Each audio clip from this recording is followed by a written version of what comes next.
Hi friends, welcome back to my channel if you've been here before. If you have not, my name is Austin. I make content about books, records, kind of just whatever I feel like making at the time. I hope to kind of get into vlogs sometime soon, so maybe you'll start to see those kind of pop up here in the future. But if you haven't already, make sure to subscribe to my channel. It really helps me out, and I'm kind of getting close to 100 subscribers, so I'm hoping I can get there soon. Fingers crossed, we'll see. But for today's video, I thought it'd be fun to kind of give a little haul of everything that I got in the month of February, books and records wise. So let's just get into the video. We're going to start off with the books that I got this month, and most of them you've probably actually heard of before. There's not really any like rare books in here, maybe one or two that you might not have heard of before. So I'm going to go through them kind of quickly. If I think I need to kind of go over the synopsis of the book, I'll do that. Otherwise, I'm just going to kind of go through them. First, I'm going to start with Throne of Glass. Again, you've probably heard of this. A couple weeks ago, Target had their buy one get one half off sale, so I made use of that and got the first three in the Throne of Glass series: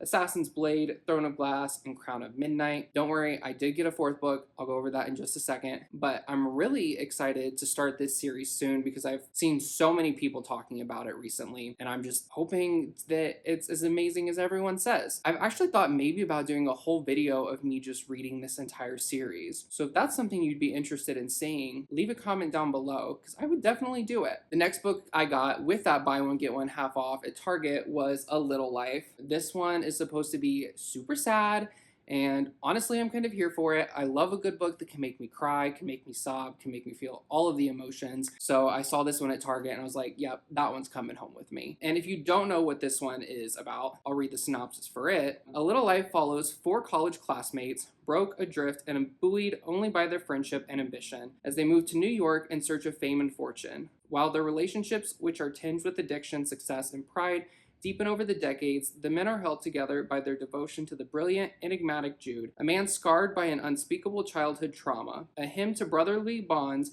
and a masterful depiction of love in the 21st century. So that's A Little Life. It's supposed to be really sad, so we'll see how this one goes. Might be doing some shorts or some reels about this as I read through it. The next book I got in February is How to Be a Bad Friend by a friend of mine. Her name is Kat. She released this about last April, I think it was. So I finally got it. It's available on Amazon if you're interested in it. But it's a nonfiction book, and it's essentially about friendships and friend breakups and kind of overcoming those and how to deal with them and grow through them, and changing, yourself for the better after a friend breakup, because they can be just as difficult, sometimes more difficult than maybe a romantic breakup. So super excited to get into this and see her thoughts on it and see if I can relate to it, because I've definitely been through some friend breakups myself. The second to last book that I got in February is Mistletoe and Meshigas by M.A. Wardell. I hope I pronounced the name of the book and his last name correctly. I'm super excited to read this one. It has been all over my Instagram literally since this book was released. I'm excited that I can finally read it now. This one says, Sheldon Solskin should be having a horrible day, even though he's been unexpectedly transferred to a new school right before the holidays, has only one day to set up his new classroom, and just discovered his twin sister's been hiding in an invitation to his ex-boyfriend's Christmas Eve wedding. He's still ready to take on the world with a smile on his face and a skip in his step. Theo Brinson just wants to be left alone to his custodial duties, but when the chipper new first grade teacher needs help moving furniture the Sunday after Thanksgiving, he's forced to do something he detests: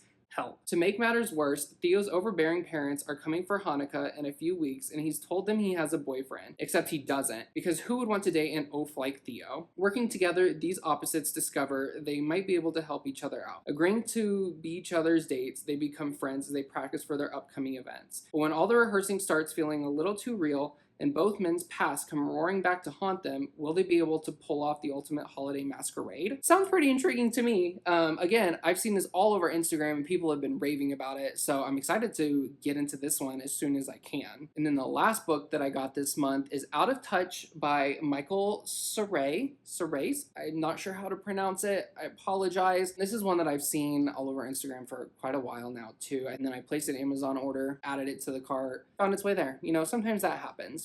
but I'm excited to have this one. I'll read what it says to you. When Teddy Clark sees Vincent Stewart's Facebook profile in 2008, he isn't sure why, but sending him a friend request seems like a good idea. Over the weeks and months ahead, the two teenagers become friends and maybe, possibly, something more through late night chats and hasty confessions. Breaking more rules than Vincent could dream of, he agrees to meet Teddy in London, and for one magical night, it feels like the start of their forever, or so they hope. When real life intervenes, the two boys struggle to stay on the same page. Still, Teddy and Vincent carry a torch for each other in the love story they almost had. Over the years, their lives intertwine in unexpected ways. Two boys who are clearly meant to be together if they can ever manage to be in the right place at the right time. It sounds super intriguing to me. I'm excited to have this copy finally. Once I'm able to get to this one, I definitely will. So those are all the books that I got in February. Just a short stack. I tried to do kind of like a no-buy month in January just because I was trying to get through my physical TBR, and then Target sale popped up in February and I placed an Amazon order, so I added some more physical books to my TBR. It's okay, I'll get through them eventually, but I am super interested to know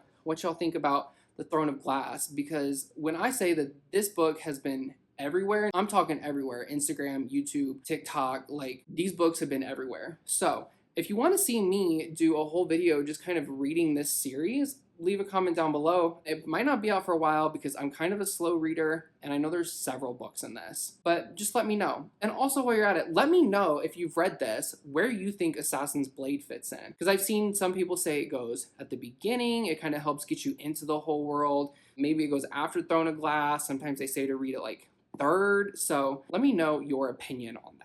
Now for the records that I got this month, I only got 4 of them, and they are all 7-inch singles. I've been trying to cut back on the amount of records that I'm buying just because Record Store Day is coming up in April, and I kind of have a feeling that we might go a little bit hard if we're able to, because our wish list is quite long. If you want to see my entire Record Store Day collection and the ones that I'm hoping to get this year, I have an entire video about it. I'll try and link it up here in the corner. If not, it'll be down in the description, or you can find it on my channel. Also, they did announce, after I made that video, of course, Noah Kahan and Olivia Rodrigo are going to do a joint 7-inch record for Record Store Day that has both of them covering another song. And of course, that is now added to the list, so the list just keeps growing the more they keep announcing. But let's get into what I bought this month. The first one that I got this month was Ariana Grande's Yes and 7-inch. This was a pre-order. I think most of these I had to pre-order back in January. I don't think any of them I actually ordered this month and got this month. I either pre-ordered them in December or January and got them this month. So the first one was Ariana Grande's Yes and this one is just on a clear vinyl. Most people are doing clear vinyl. Not mad about it, but maybe we could get another color every once in a while. You know, she's got a red lip, maybe this one could have been red. And then the second one that I got was Dua Lipa's Houdini with a hand stamp on it. Ooh, but for real, she took time to stamp all of these if you got it off of her website. So I guess that's kind of cool. It's not like a signature or anything. It's literally just a stamp. Not very impressive to me, but I do really like this song. I think it is one of her best now. And this one is also a clear disc, just like the Ariana Grande one. And then sticking with Dua Lipa, I also got Training Season. Again, really like this song. I'm super excited for this album just based off of these 2 singles. I think it's going to be very great. I'm super excited for it. She hand stamped the Training Season ones, both with a red and black stamp. I wish they were hand signed. Hand stamp just seems kind of like an easy way out. Like, I don't know. It's not why I bought it. I bought it because I liked the song, I liked Houdini, and I'm super excited for this album. This one, though, is on a red vinyl disc, which matches the red on the stamp, so I guess there is a little bit of a tie-in there. But this one is just Training Season, so that's the second Dua Lipa one that I got. Then the last 7-inch single record that I got was Noah Kahan Stick Season. If I'm not mistaken, this was released in the UK. That's where I had to order it from. There was a record store that listed them online and they shipped to the US, and honestly shipping was not that much extra to get it all the way over here. But they announced this one and released it, and I was like, yeah, I'm gonna get that one. So I immediately pre-ordered it as well. Just like 2 of the others in this video so far, It's a clear disc. I feel like that's a thing that most people are doing for 7-inch singles.